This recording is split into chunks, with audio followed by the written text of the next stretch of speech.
성경 말씀 출애굽기 20장 12절을 함께 합독하시겠습니다. 너희 부모를 공경하여라. 그래야 너희는 주 너희 하나님이 너희에게 준 땅에서 오래도록 살 것이다. 아멘. 잠시 기도드리겠습니다. 아버지 감사합니다. 저희들 이 변화되어가는 이 세태 속에서 주님을 공경하라는 이야기가 정말로 구태의한 이야기 같지만은 아버지께서 저희의 또한 아버지이시며 또한 육신의 부모 또한 아버지께서 그 부모를 통해서 저희에게 생명을 주셨습니다.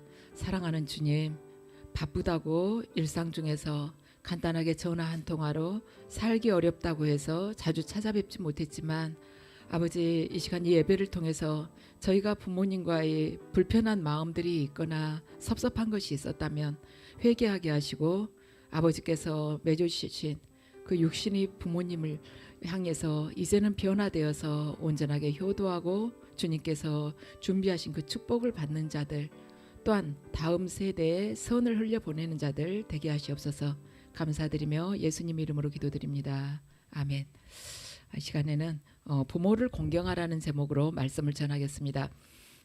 그 박요일 목사님께서 십계명을 하셨었는데 이 5계명부터는 저한테 좀 하라고 시간이 부족해서요. 7월달 한 달에 끝내기에는 그러셔서 5계명 부모를 공경하라, 다음 주에는 이렇게 6계명 이렇게 하겠습니다. 부모를 공경하라는 이야기를 요즘 시대에 들으면 꼭 구석기 시대 이야기 같죠. 정말 오래된 구식 캐캐 먹은 이야기 같기도 합니다. 왜냐하면 옛날과는 달리 저희가 그러니까 60년 전, 이 50년 전 그때는 이렇게 할머니 할아버지 한 가정에서 모시고 살고 그래서 3대가 사는 가정들도 많이 됐었습니다. 근데 핵가족화 되면서 가족들이 이렇게 자녀들도 조금 시간 지나면 출가하고 출가해가지고 따로 살고 또 자녀도 많아야지 요즘에는 둘입니다. 그리고 부모님들도 자녀가 이제 적고 또한 이제 참 지금 60대, 70대는 어떻게 보면 끼인 세대예요. 그래서 부모님을 모시기는 했지만 본인들은 자녀들로부터 노후에 이렇게 보살핌 받기가 어려운 그러한 세대입니다. 부모님한테 정말 극진히 효도는 했지만 자녀들로부터는 좀 받기가 어려운 그렇게 많이 사회의 이 생각들이 많이 바뀌게 됐어요. 그래서 지금은 부모님이 나이가 드셔도 내가 집에서 모셔야지 그런 생각들을 그렇게 많이 하지 않습니다. 요양원이나 요양병원을 생각하고 또 지금 세대는 60대 뭐 50대 이런 분들은 또한 나이가 들면 나는 실버타운이나 어디 조그만 데 해가지고 그냥 혼자 살 거야 이런 생각들을 많이 하게 되죠. 그래서 부모를 공경하라는 말이 어떻게 보면 약간 시대에 맞지 않는 그러한 이야기일 것 같지만 지금 하나님은 그렇게 보시지 않는다는 것입니다. 사도신경을 신앙의 그 고백으로 신앙으로 고백하고 사는 사람들에게 있어서는 어떠한 것을 기준으로 놓고 살아야겠느냐. 십계명을 지키면서 사는 것이라고 우리가 대답할 수 있어야 된다는 것입니다. 그래서 십계명은 크게 두 부분으로 나눌 수가 있는데 1계명부터 4계명까지는 하나님을 어떻게 섬길까, 우리들이 인간이 하나님을 어떻게 섬길까에 대한 말씀이고 5계명부터 10계명은 사람과 사람 간의 그 관계에 대한 원칙을 지금 하나님께서 말씀을 하신 것입니다. 그런데 이제 오늘 본문을 보면요. 오늘 보면 너희 부모를 공경하여라.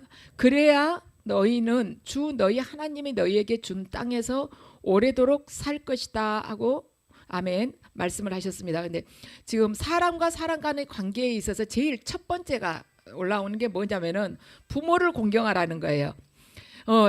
내 부모를 지금 여기서 공경하라고 했을 때 이 공경하다라는 히브리어의 이 뜻을, 히브리어는 이제 공경하다라는 것은 카바드, 히브리어로는 카바드라고 하는데 이 뜻이 뭐냐면은 무겁다는 뜻입니다. 공경하라는 말이 무겁다는 뜻이에요. 그러면 분명 하나님께서 그 의미를 다 이렇게 마음에 두시고 우리에게 말씀을 하셨을 텐데 네 부모를 공경하라. 근데 공경하라가 무겁다는 뜻이에요. 도대체 이게 어떠한 뜻일까? 바로 부모의 삶의 무게를 존중하라는 것입니다. 그러니까 공경하라는 것이 네 부모가 많이 배웠으니까 공경해라. 네 부모가 재산이 많잖냐. 네 부모가 사회에서 높은 지위를 갖고 있잖냐. 그걸 보고 공경하라는 거 아니라 부모의 삶의 무게, 그걸 존중을 하라는 것입니다. 그래서 하나님의 법이든 세상의 법이든 그 법에 대해서 이야기를 할 때요, 배열하는 순서는 뭐냐면 제일 중요한 것부터 배열을 한다는 것이죠. 그런데 지금 십계명에서 사람과 사람 간의 관계를 하나님께서 5계명부터 10계명까지 이야기를 말씀을 하시면서 첫 번째 5계명이 바로 부모를 공경하라고 주신 말씀은 뭐냐면 부모님께 효도하는 것이 인간관계 중에서 가장 기본이 되는 행위라는 것입니다. 그래요. 부모님한테 효도하는 사람치고 악한 사람이 별로 없고 부모님한테 불효하는 사람치고 선한 사람이 별로 없는 것입니다. 별로가 아니라 선하지가 않아요. 왜냐하면 인간이 가장 서로 피를 나눈 사이에도 효도를 못하는데 어디 가서 이웃을 사랑을 합니까? 내 부모도 사랑하지 못하면서 어디 담장 넘어서 누구를 사랑하겠단 말입니까? 그래서 부모를 공경하라는 이 기본법을 지키지 못하는 자는 다른 인간관계를 기대할 수 없다고 하나님께서는 강하게 지금 말씀을 해주시는 것입니다. 그래서 부모하고 관계가 불편할 경우에는 그 다음 이 일이 풀리지를 않는 거예요. 그 다음부터 이게 매듭이 풀어지지가 않는 것입니다. 사회에 나가서도 일이 절대 쉽게 풀리지가 않아요. 저도 어려서부터 부모님한테 효도하라고 그 말씀을 참 많이 듣고 자랐습니다. 옛날에는 이렇게 지금처럼 이렇게 다 바쁘지 않았잖아요. 끝나는 시간이 거의 다 똑같잖아요. 그러니까 학교 끝나고 와서 저녁 먹을 때 저희 아버지께서 그 말씀을 많이 했어요. 너희들 부모님한테 꼭 효도해야 된다고 그러시면서 내가 너희들한테 효도를 받으려고 해서 이러는 건 아니다. 효도가 가장 첫 번째다. 인간에게 있어서 가장 첫 번째 이 도리이다. 그래서 부모한테 효도를 하는 그 마음 자세가 있어야만이 너희들이 그 다음 이렇게 마음의 이 도덕적인 거, 윤리적인 것이 세워지는 것이다. 꼭 효도를 하라고 그러셨어요. 그런데 그 말씀을 아주 많이 들었거든요. 그러다 보니까 자연스럽게 이제 몸에 배게 됐습니다. 어느 정도 크고 나니까 효도하라고 안 하셨는데 그렇게 말씀 안 하셔도 지금은 효도를 다들 하고 있죠. 네, 그때 그 말씀이 참 많이 생각이 나요.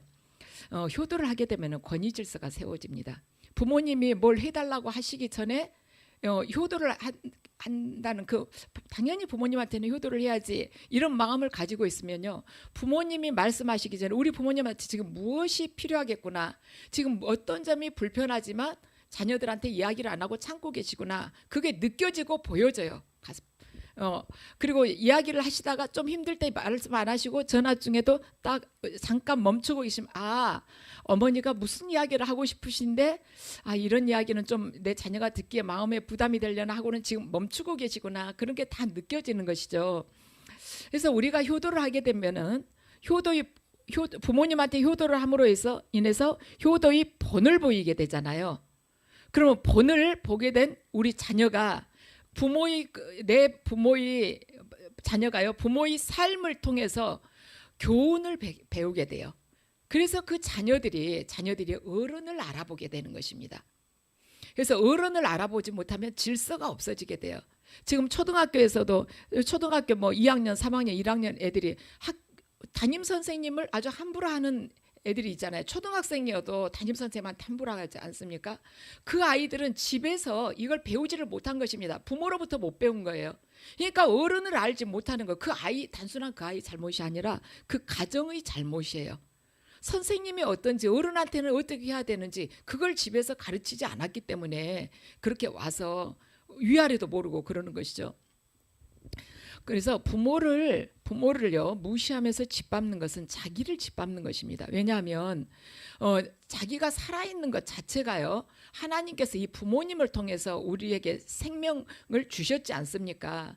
그렇기 때문에 내 부모를 짓밟는 것은요, 나를 짓밟는 거하고 똑같아요. 내 부모를 통해서 내가 생명을 얻었잖아요. 하나님께서 그렇게 얻게끔 하셨잖아요. 그래서 우리가 효도를 하게 되면요, 우리가 그 은혜를 다 받게 돼요. 자녀들이 그 은혜를 또 우리에게 다 줍니다. 우리가 부모님한테 효도를 하게 되면요, 자녀들이 그 다음에 나에게 다 그 이상으로 또한 하게 되는 것입니다. 이것이 보은의 선순환입니다. 그래서 하나님께서 말씀하셨어요. 신명기 5장 10절을 통해서 하나님께서 말씀하셨습니다. 함께 읽으시겠습니다. 그러나 나를 사랑하고 나의 계명을 지키는 사람에게는 수천 대 자손에 이르기까지 한결같은 사랑을 베푼다. 아멘. 부모님하고 관계가 좋지 않으면서 하나님을 사랑한다. 그것은 말이 안 된다는 것입니다. 우리가 하나님을 사랑하고 하나님을 계명을 지키게 되면 하나님께서 수천 대 자손에 이르기까지 한결같은 사랑을 베풀어 주신다는 것입니다. 그의 말씀을 우리에게 약속을 하셨어요. 내가 주님께서 말씀하신 대로 부모님을 공경을 하면 하나님께서 수천 대 이르기까지 자손에게도 또한 은혜를 베푸신다는 것입니다. 하나님께서 얼마나 부모에게 공경하는 것을 얼마나 중요하게 여기셨으면, 부모에게 효도하는 자를 얼마나 기쁘게 보셨으면 이러한 복을 약속을 하시겠습니까?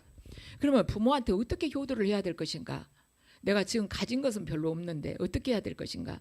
아주 간단한 것입니다. 부모에게 감사를 드리면 돼요.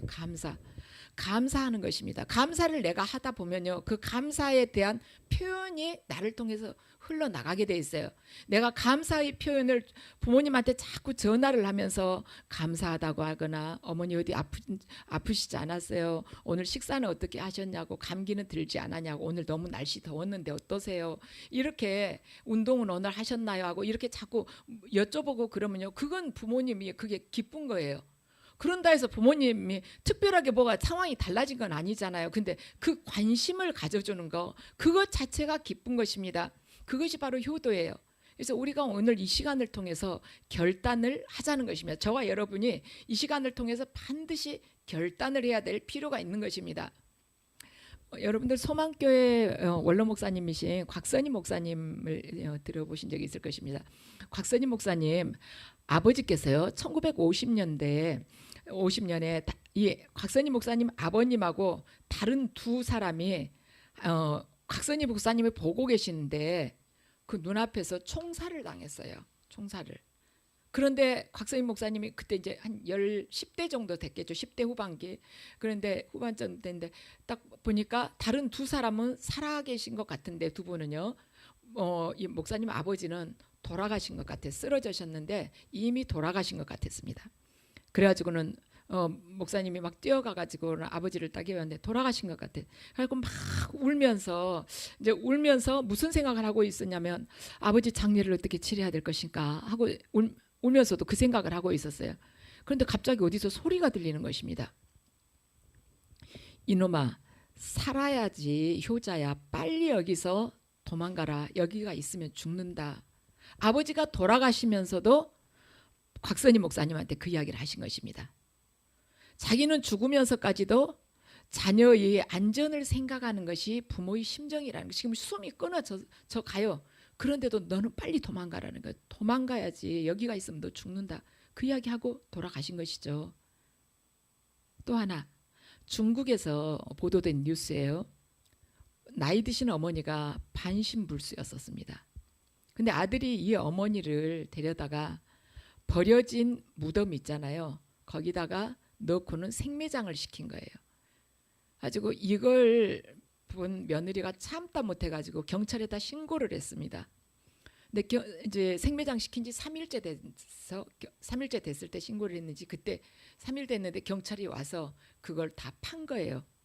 팠는데 어머니가 아직까지 살아계셨습니다. 3일 동안 땅속에서 살아계신 거예요. 그러니까 주변에서 이웃 사람들이 뭐라냐면, 이 아들이 어머니를 생매장에 했으니 이제 중형을 받게 생겼구나, 이런 이야기들을 주변에서 한 것입니다. 그 이야기를 이제 어머니가 듣게 된 것이에요. 듣고는 어머니가 아들이 중형을 받을까 봐 어머니가 아들 걱정을 그렇게 했다는 것입니다. 자기를 생매장을 시킨 아들을 걱정을 하는 것이에요. 중형을 받게 될까 봐서. 그런데 이런 부모의 마음은 이러한 것인데 짓밟아서야 되겠냐는 것입니다. 요즘에는 쉽게 그러죠. 부모를 무시한다거나 홀대한다거나 의절하기도 하고, 아예 부모한테 뭐 얻을 거 없으면은 그냥 한바탕 확 싸우고 아예 의절하기도 하고, 어떤 경우에는 막 와서 4명이 와가지고 애까지 데리고 와서 우는 소리하고 돈 받고 나서는 아예 그 후로는 모른 척하기도 매달 생활비 넉넉하게 드릴게요. 한 2~3달 주고 나서는 그 다음에는 그냥 소식도 없고 이런 경우들이 아주 너무나도 흔한 것입니다. 네, 그걸 보시는 하나님께서 얼마나 그것이 보기에 슬프시겠습니까? 인간을 창조하신 하나님의 입장에서는 있을 수가 없는 일이죠. 그 사람한테 어떻게 복을 줄 수가 있겠습니까? 하나님께서 네 부모에게 효도하라는 것은 우리들한테 우리들 잘되게 하려고 하신 말씀인 것입니다. 인간 윤리 근본이고 효도라는 것이 하나님께서 우리들을 보낼 때요 생명의 통로로 부모님을 통해서 우리에게 생명을 주셨잖아요. 그리고 우리는 태어나면서부터 부모님의 보호하심, 부모님의 보살핌, 그 부모님에 대한 그 은혜 생활이 은혜가 다 부모님을 통해서 하나님께서 부모님을 통해서 이렇게 주시잖아요. 우리가 스스로 독립하기 전까지는 그런 생활의 통로로 부모님을 사용을 하신 것입니다. 그래서 반드시 우리가 효도를 해야 된다는 것입니다. 에베소서 6장 1절에서 3절을 함께 읽으시겠습니다. 자녀됐니 여러분 주 안에서 여러분의 부모에게 순종하십시오. 이것이 옳은 일입니다. 아멘. 내 부모를 공경하라고 하신 계명은 약속이 딸려 있는 첫째 계명입니다. 내가 잘되고 땅에서 오래 살 것이다 하신 약속입니다. 아멘.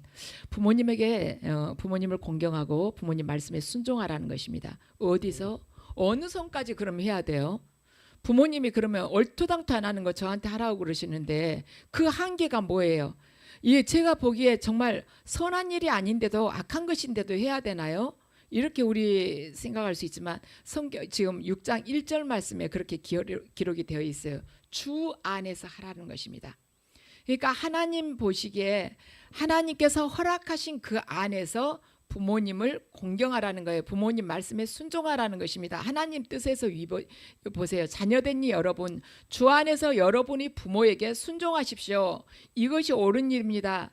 주님의 말씀 안에서 주님의 말씀에서 아주 벗어나고 악한 일이라면 그때는 순종을 안 해도 돼요. 그렇지만 악한 일이라 할지라도 부모에게 정면으로 부모에게 따진다거나 대든다거나 이래서는 안 된다는 것입니다. 그냥 완곡하게 부모님한테 조용하게 이렇게 부모님이 생각하실 수 있도록 말씀을 공손하게 드리고 조금 시간을 이렇게 갖는 것이지 막 얼굴 붉히면서 부모님하고 대립하는 것은 아니라는 것입니다.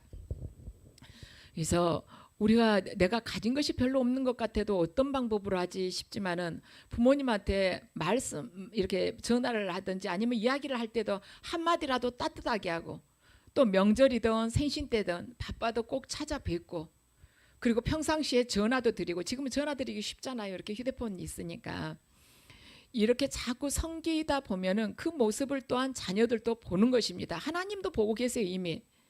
그리고 자기들도 배워요. 그리고 자녀들이 성인이 되면 또한 자기 부모에게 그렇게 하는 것입니다. 이것이 효도의 선순환이에요.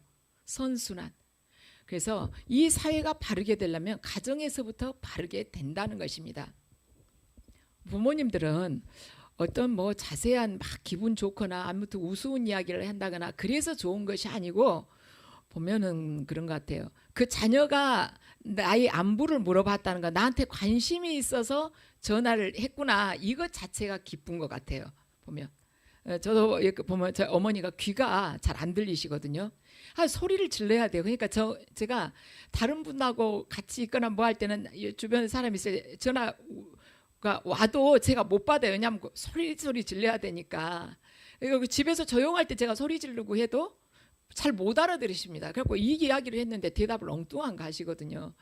그러면 이제 제가 그냥 알아들은 척하고 그러고 넘어가는데 부모님은 어떤 그 내용이 있는 이야기를 많이 주고받아서 기뻐하시는 게 아니라 그 목소리를 들을 수 있다는 거 그거 하나만으로도 굉장히 기뻐하신 것 같아요. 그래서 여러분들이 시간 나는 대로 부모님께 전화 드리고 그러면 굉장히 좋아하시죠. 돌아가셔 봐요. 아무리 전화하고 싶어도 전화 드릴 부모님이 안 계시잖아요. 그때는. 돌아가시면은 아무리 가서 이렇게 만져보고 싶어도 따뜻한 부모님의 그 팔을 만져볼 수가 없지 않습니까? 그러니까 바쁜 시간이라 내서 한 번이라도 더 찾아가 보시면 굉장히 좋아하시죠. 우리가 아무리 부모하고 속상한 일이 있어도요, 부모와 의절하지는 않아야 됩니다. 아무리 속상해도 부모하고 관계를 맺으면서 살아가야 돼요. 젊었을 때는 에이 속상하니까, 에이 분명히 부모님이 10번 20번 생각해도 잘못했으니까 내가 정말 더 이상 말이 안 통해, 그냥 에이 상대 안 해야지, 이럴 수 있는데, 우리가 시간이 흐르면서 자꾸 깨달아 보면 시간이 흐를수록 그 부모님의 마음이 이제 이해가 돼요. 부모님과 의절하는 것은 하나님하고 의절하는 거하고 똑같습니다. 왜냐하면 하나님 축복의 선을 끊어버리는 것이기 때문에, 내가 부모하고 의절하는 것은요, 하나님과 관계가 끊어진 거하고 똑같아요. 그래서 부모님하고 관계를 밀접하게 맺어야 되는 것입니다. 부모님을 또 존대해야 되고, 그러면 하나님께서 또한 기뻐하세요. 내가 부모님한테 분명히 속상한 것이 확실하게 있습니다. 그렇지만 지금은 이제 젊은 마음에 막 속상하니까 헤이, 말하면 할수록 죄만 짓는 것 같고, 서로 감정 더 쌓이기 전에 될 수 있으면 상대 안 해야지, 이런 생각이 들 수가 있는데, 나이가 들고 보면 그 부모님의 마음이 다 점점 하나씩 하나씩 이해가 돼져요. 그리고 나에게 있어서 이러한 부분이 허물이 내가 있어요. 근데 부모님은 또 다른 부분에서 또 허물이 있을 수 있는, 인간이기 때문에 완벽할 수가 없잖아요. 부모님이 저 부분에 있어서 허물이 있다면 나는 또 다른 부분에서 허물이 있어요. 이제 살면서 그게 느껴지면서, 부모님이 우리 아버님께서 그때 이런 마음으로 하셨는데 내가 그걸 너무 고깝게 들었구나, 속상하게 들었구나, 그럴 때가 있거든요. 근데 그때 이제 이렇게 우리가 회개하고 찾아가 보려면 어쩌면 돌아가시고 안 계셨을 수도 있는 것이죠. 근데 그걸 그냥 이렇게 마음에 담고 돌아가신 부모님 마음은 얼마나 아프겠습니까? 그리고 부모님 유산을 가지고 싸워서는 안 된다는 것입니다. 너무 노골적인 이야기 같지만 요즘에 이런 일들이 너무 많이 일어나잖아요. 그냥 서로 많이 가져가려고 싸우는 경우들 있잖아요. 딸들은 지금은 이 시대에는 다 n분의 1이다 이러고, 아들들은 장남은 좀 더 가져가야 된다 이러는 경우가 있잖아요. 근데 싸우지 말고 그냥 적당한 선에서 양보를 하는 것입니다. 양보하고, 전부 다 양보하기는 너무 속상하다, 억울하다 싶으면 그냥 조금 양보하고 조금만 그냥 받고 조용히 끝내는 거예요. 저는 유산에 있어서는 그렇게 조금 생각을 해봅니다. 이건 제 개인 생각인데, 유산을 너무 많이 받으려고 싸울 필요가 없다고 생각을 해요. 왜냐하면 부모님이 그거 모으는데 뭐 내가 기여한 거 있습니까? 고생 하나도 하지도 않고 땀도 흘리지 않았으면서 왜 부모님 것을 더 가져가려고 싸워요? 그 도둑이 심보지.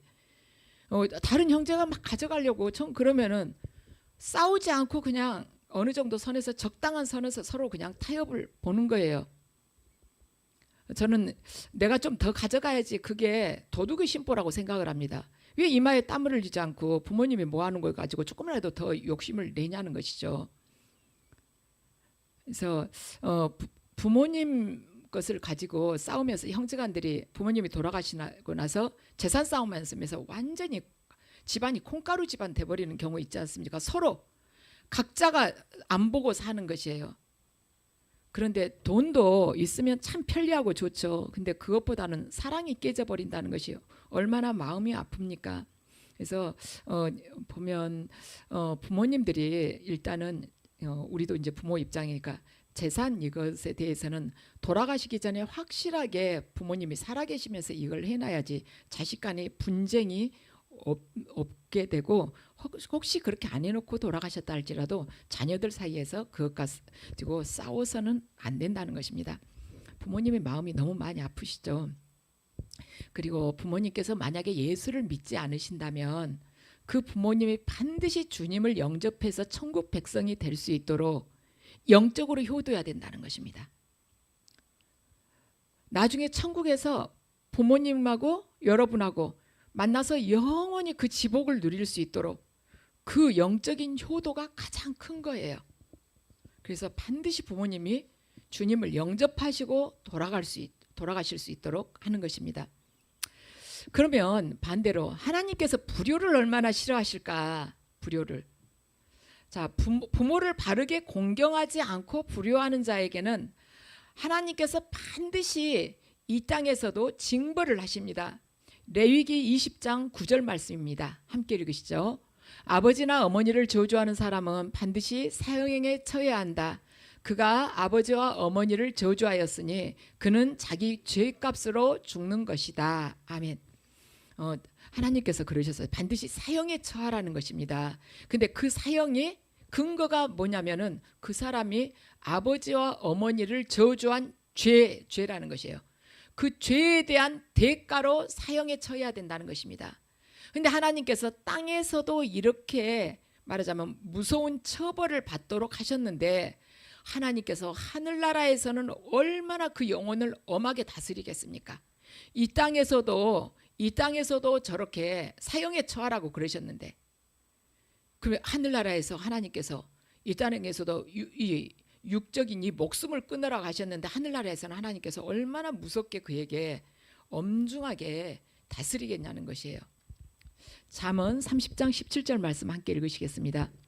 아버지를 조롱하며 어머니를 멸시하여 순종하지 않는 사람의 눈은 골짜기의 까마귀에게 쪼이고 새끼 독수리에게 먹힐 것이다. 아멘. 새끼 까마귀가요. 우리 까마귀가 그렇게 우리에게는 길조는 아니죠. 우리 한국인들에게는 까치가 길조잖아요. 까마귀는 흉조라고 오히려 생각을 하죠. 시체 같은 거 있을 때 안 좋은 일 생길 때 까마귀가 깍깍하고 이렇게 날아온다고. 근데 이 새끼 까마귀도요. 어미나 자기 아비가 앉을 자리보다 절대 더 높은 데 앉질 않는데요. 새끼 까마귀가. 그리고 어미 까마귀가 힘이 없어가지고 먹이를 구하러 다니지 못할 형편이 되잖아요. 그러면 새끼 까마귀가 먹을 것을 구해와서 어미 까마귀에게 입에다 넣어준대요. 이것이 짐승의 세계예요. 하나님께서 까마귀마저도 그렇게 창조를 하셨습니다. 그런데 인간이 부모에게 효도를 안 한다. 그러면 방금 저 17절 말씀처럼 눈은 골짜기 까마귀에게 쪼이고 그리고 나서 그 눈이 새끼 독수리에게 먹힌다는 것입니다. 그래서 하나님의 자녀가 된 우리가 자녀로서 도리를 다하자는 것입니다. 우리 육적인 아버지는 하나님이에요. 우리 영적인 아버지는 하나님이고 육적인 부모님은 지금 우리 육신의 아버지와 어머니인 것입니다. 그러니까 자녀의 도리를 다하자는 것입니다. 부모를 공경하라는 이 말씀은 이렇게 할 수가 있고요. 또 다시 이제 조금 약간 뒤집어 보면 성경은요. 성경 말씀은 상호적이거든요. 부모를 공경하라는 것은 다른 살짝 뒤집어 보면 우리들한테 좋은 부모가 되라는 말씀하고도 또한 통하는 것입니다. 부모를 공경하라는 것은 자식의 입장에서 지금 자녀에게 주시는 하나님의 말씀이에요. 근데 부모 입장에서는요, 가만 앉아서 자녀의 공경만 받는 것이 아니라 자식의 공경을 받기에 합당할 만한 좋은 부모가 되라는 것입니다. 우리들에게 너희들이 부모를 공경하기도 하지만 자녀들에게는 좋은 부모가 되라, 이런 말씀이 뒤에가 숨겨져 있어요. 그래서 성경에서 부모 공경은 딱 3번 언급되어 있습니다. 부모에게 공경하라는 것은 3번 언급이 되어 있어요. 나머지는 전부 좋은 부모가 되라고 하나님께서 말씀을 하셨습니다. 성경에서 보면요, 자식이 먼저 있었던 것이 아닙니다. 부모가 먼저 있었어요. 아담과 하와가 먼저 있고 아담과 하와 사이에서 거기서 자녀가 태어난 것입니다. 그래서 아담과 하와가 먼저 있고 거기서 자녀가 태어나서 부모 공경이 있게 됐어요. 그래서 성경의 원리는 뭐냐면 큰 자가 작은 자를 섬기는 것이 성경의 원리입니다. 우리나라는 유교 사상이 많이 지배적이기 때문에 이 나이 어린 사람이 말하자면 나이가 어른을 섬기는 거잖아요. 공경을 하는 거잖아요. 그게 이제 보통 일반화되어 있는데 성경에서는요, 큰 자가 작은 자를 섬기게 되어 있어요. 그래서 좋은 자식은 반드시 좋은 부모가 만들어냅니다. 좋은 부모가 좋은 자식을 만들어요. 좋은 자식은 절대로 저절로 태어나지 않습니다. 저절로 길러지지도 않아요. 좋은 부모란 자식 앞에서 바른 심성의 사람으로 살아가는 사람이 좋은 부모인 것입니다. 그래서 자녀에게 존경받는 부모는 어떤 사람인가? 하나님을 두려워하는 사람은 자녀에게 존경을 받습니다. 자녀에게 존경받기가 제일 어려울 거예요. 왜냐하면 나의 모든 허물들을 다 알고 있지 않습니까? 일거수일투족을. 그랬더니 자녀에게 존경받기가 절대로 쉽지 않습니다. 그런데 존경받을 정도가 되면 그 자녀 또한 부모에게 효도하는 효자가 되는 것이고 사회에 나가서도 어디서든지 꼭 필요한 자가 된다는 것입니다. 어른을 알아보고 질서를 안다는 것이죠. 그래서 부모를 공경하는 것은요, 부모를 공경하는 사람은 이 땅에서 가장 확실한 성공을 보장받은 사람입니다. 왜냐하면 부모 공경하는 자에게 하나님께서 복을 주신다고 그랬잖아요. 자손 천대까지 또 복을 주신다고 하셨잖아요. 그래서 이 땅에서 성공을 보장받은 사람이에요. 그래서 저나 여러분이나 자녀들에게 부모를 공경하라는 말을 자꾸 해야 될 필요가 있어요. 하나님께서 우리에게 부모 공경하라고 말씀하신 것이 우리들을 위해서 하라고 그러시지 않습니까? 우리 자녀를 위해서라도 우리가 그렇게 해야 되는 것입니다. 부모 공경하라고 자꾸 가르쳐야만이 그애도 공경할 줄 아는 사람이 되고, 그리고 하나님께 사랑을 받고 세상에 나가서도 인간관계 이 질서를 알고 윗사람을 모실 줄 아는 사람이 되는 것입니다. 요셉은요, 창세기 요셉은 기근 중에 계시는 아버지를 이제 나중에 이집트로 모시고 왔죠. 그래서 이집트에서 가장 좋은 고센 땅의 아버지를 살게끔 합니다. 아버지를 모셔오라고 할 때도 제일 좋은 술에다가 아버지를 모셔오라고 그래요. 아버지 평생 이제는 나하고 살자고 그러면서. 효자죠. 룻게 나오는 룻은 자신에게는 아무 도움이 되지 않아요. 시어머니가 절대 도움이 되지 않습니다. 오히려 짐이 되는 것이죠. 나오미가 무슨 도움이 되겠습니까? 그런데 룻이 그러죠. 자기는 어머니를 반드시 모시겠다고.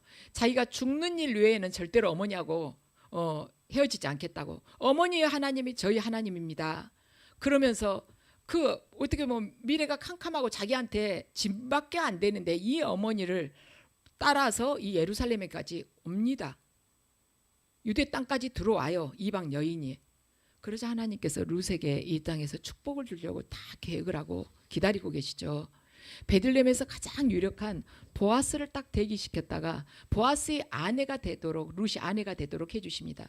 그리고 보아스와 룻 사이에서 오벳이 태어나게 돼요. 근데 그 오벳이 다윗의 할아버지가 되는 것입니다. 그리고 다윗 그 계보를 통해서 인류의 메시아이신 예수 그리스도께서 탄생하시는 것입니다.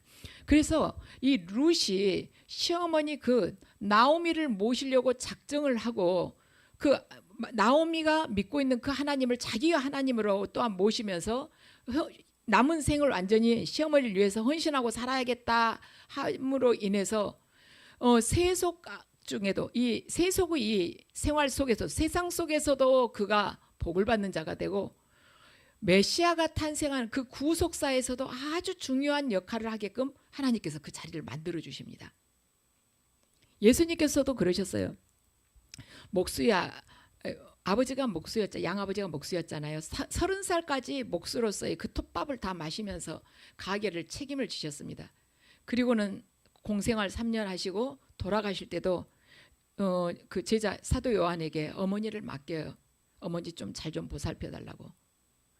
어머니를 공경하기 때문에 그렇게 할 수가 있었던 것입니다. 본인이 십자가에 매달려서 그 말씀을 하신 거예요. 사람의 장래를 가장 정확하게 예측할 수 있는 방법이 뭐냐면 그 사람이 부모에게 어떻게 효도를 하며 부모는 그를 어떻게 바라보고 있는가를 관찰해 보면은 그 사람의 장래가 앞으로 어떻게 되겠다 하는 것을 알 수가 있습니다. 그래서 우리가 이 축복의 길이 무엇인지 우리가 이제 알게 됐잖아요.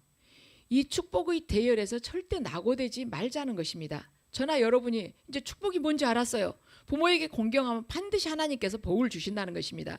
그리고 내 자녀 또한 부모에게 공경하는 자가 되고 공경하는데 그치는 것이 아니라 세상 속에 나가서도 위계 질서를 아는 자가 되고 다른 윗사람 어른을 알아보고 모실 수 있는 자, 섬기는 자로 그렇게 변화가 된다는 것이죠. 그러면서 사회가 바뀌는 거예요.